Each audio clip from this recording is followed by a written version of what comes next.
Demystifying Phrasal Verbs, a Simplified Approach. Hello, language learners. Welcome back to our channel.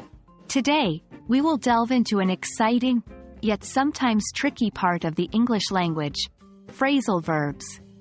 More importantly, we will learn how to replace these with their single-word equivalents. This knowledge can help you diversify your vocabulary and make your English sound more formal and professional.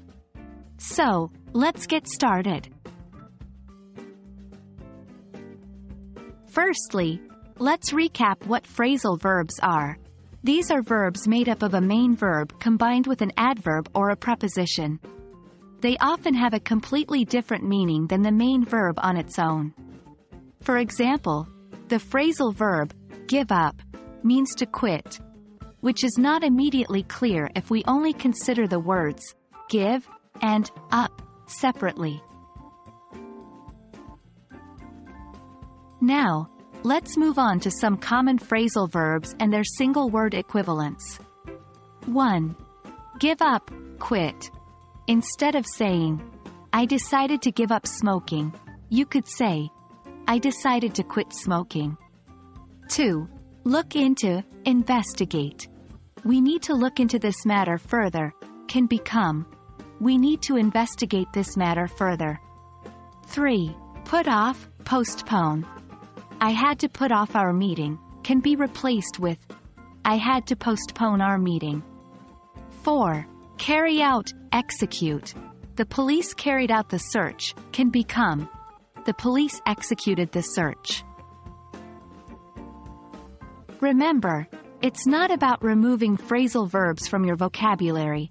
It's about understanding that there are alternatives you can use, particularly in more formal or academic contexts.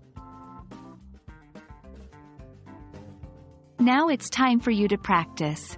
How about taking a sentence with a phrasal verb and trying to replace it with a single-word verb? Here's one to start with. I have to catch up on my work. The verb, catch up, could be replaced with a single-word verb, resume. So the sentence could be rephrased as, I have to resume my work. Practice with more sentences to get a good grip on this. That's it for today, folks. We hope this video has made phrasal verbs a little less daunting and shown you how to substitute them with their single-word equivalents. Keep practicing, and you'll soon become more comfortable with this aspect of English. Remember, learning a language is a journey, and every step, no matter how small, brings you closer to fluency. Stay tuned for our next video, and until then, keep learning, and stay curious.